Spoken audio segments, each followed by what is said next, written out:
Okay folks, progressing on with our specification based testing, this video is going to have a look at a new technique called decision table testing. Now, the previous two videos have looked at equivalence partitioning and boundary value analysis techniques, which are very useful, but only when we're looking at a singular concept or a singular rule. So if we want to do a check to see if a customer is over 18 or under 18, or if we want to, based on percentage achieved, work out a specific grade.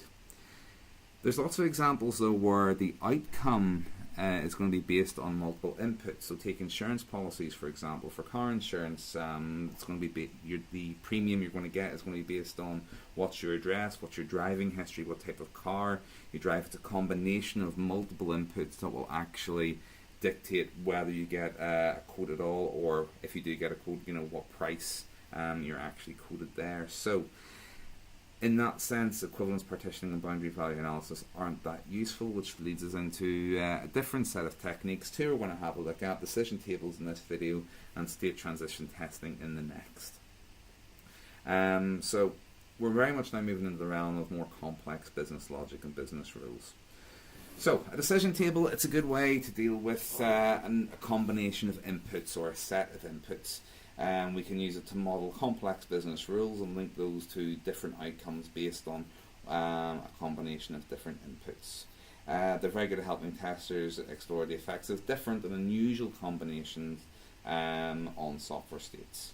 So in terms of decision table testing, it first of all helps developers do a better job, especially if this kind of technique is used in terms of test-driven development. If developers have a set of preconditions, a set of inputs and all the outputs, they're going to be able to code it better. And because you have this nice objective base, it does tend to promote a better relationship with testers as well. The one danger to bear in mind now that we're dealing with multiple inputs is the risks of exhaustive testing. So depending on the total number of inputs, it's very easy to exponentially go into an unreasonable number of possible tests. So the examples we're going to be looking at, there's only going to be two or three possible combinations of inputs, so we can model all of those easily enough.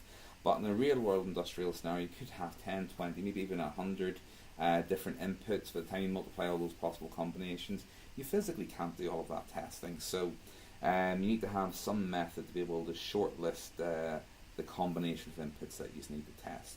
If you don't have that sort of systematic approach laid out, then the chances are you're going to have an ineffective testing strategy. So write down the possible testing combinations and pick which combination of inputs you need to test as a matter of priority.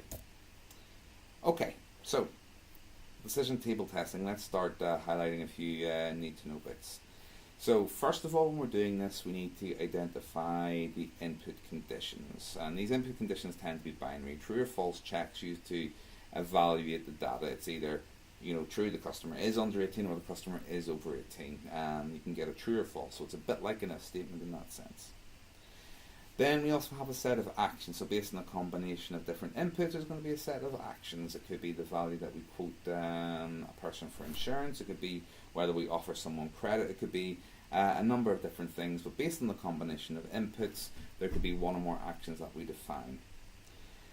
What we're trying to do for each test case is to identify a unique combination of conditions that are going to result in an execution of one or more actions. Now, keep those definitions in mind, they'll hopefully become a bit clearer when we have a look at an example.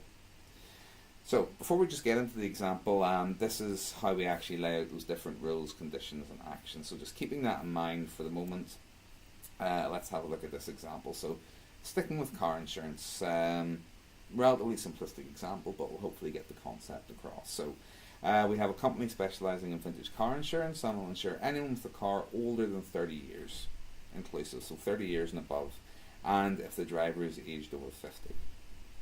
So from that textual description, we're pulling out two conditions. So we need to check to see if the owner is over 50, and we need to check if the car owned is older than 30 years old.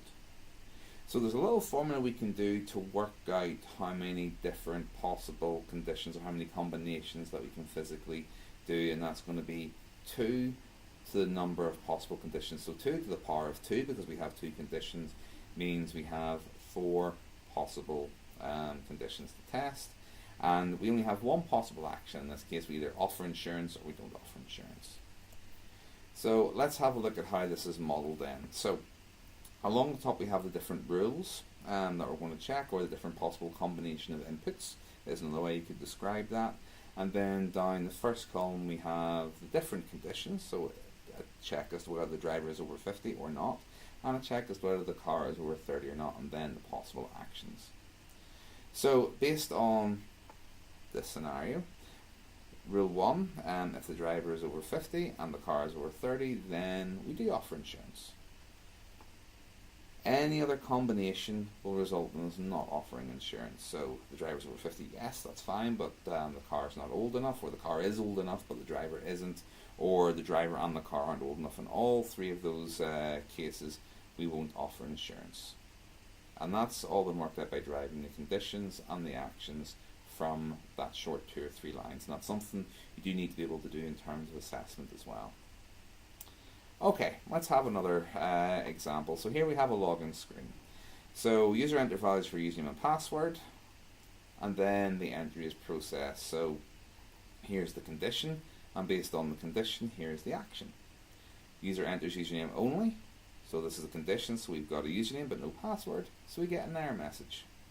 Likewise, user enters password only, then we still get an error, and user enters nothing. So again, we have this concept of conditions, and we have the actions. How many possible sets of rules do we have? Well, it's 2 to the power of the number of conditions, so we've got 2 and 2 possible conditions. So that means we're going to have 4 rules yet again, which we model on the same kind of table. So we've got our 4 columns for 4 possible rules. Have we entered our username? Have we entered our password? In this case, we have 4 different actions. So if we entered a username and password, then we're going to process the login attempt. We're going to take those values and try and validate them against the database. Any other combination is going to result in an error, but the type of error message we get is going to be different. If we've typed in a username but no password, we get a password error message, and so on and so forth with the different rules. Okay, so here's a bit of an exercise for you to have a go at. It's a slightly updated version of the vintage car example, so have a go at this one. I'll take a pause at each one of the following slides to give you a chance to catch up.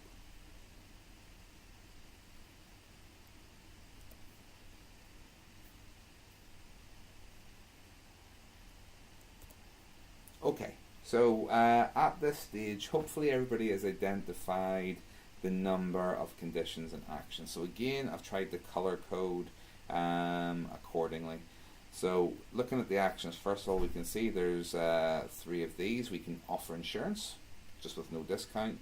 We can offer insurance with 50% discount, and we can offer insurance with a 10% discount. And note this particular business rule here that we can combine that with the 50% discount. So we could have offer insurance with the 50% discount plus an additional 10%.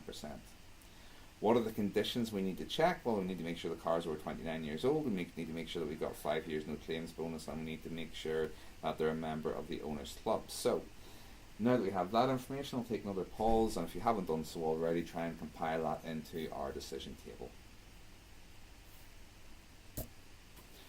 Okay, so slightly bigger example than the previous ones we've looked at. We know we've got 8 possible rules to check. We know that because we've got 2 to the power of 3, because we have 3 conditions. So 2 times 2 is 4, times 2 again gives us the 8 possible rules. We've modelled all possible combinations of those conditions across the 8 rules, and then we've got the corresponding outcomes. So looking at the first rule, we're able to offer insurance. We're able to offer 50% off, 10% off as well, because we've met all 3. So another way you might get questions on decision tables is you might actually provide the decision table itself, but given a scenario to follow. So we have applicant A, owns a Nissan Bluebird 1981, is a member of the Nissan Owners Club, and no accidents recorded on record. So based on that information, we need to figure out what action we're going to take. So owns a Nissan Bluebird 1981, so we can safely say that that's over 30 years ago, so we're meeting the first condition. But we could still be any one of the first 4 actions here. Is a member of the Nissan Owners Club, so that narrows it down because there's only 2 possible combinations where the cars were 30 and were a member of the Members Club, Rule 1 and Rule 3. No accidents recorded on record, so that brings us down to this first rule. So we can see that that is the rule we'd apply. They would offer them the insurance with 50% off plus an additional 10%. So try this one yourself.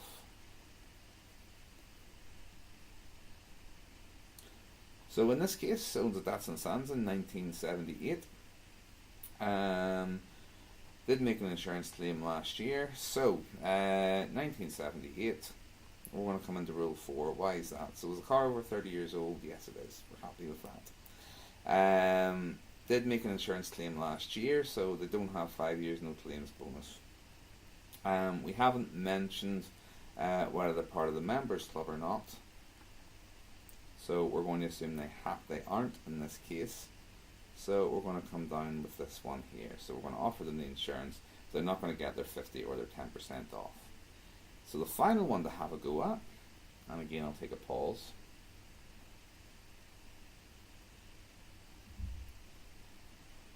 So in this case, owns a Ferrari 458 from 2013. So the car obviously isn't over 30.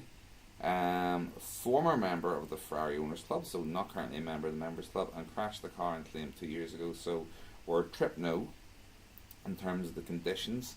So in this case we're not offering insurance, and you'll notice I've got a couple of dashes here. So these indicate where an action isn't physically possible. So if I can't offer insurance, I physically can't offer them 50% off or offer them additional 10% off either. So that's what those dashes there highlight. So 2 things to take away from this. One, being able to model your own decision table in order to plan your tests. But in terms of assessments, you could be given one of these tables pre-completed and asked based on a bit of a scenario, a bit of information to actually work out based on certain conditions what the corresponding actions would be.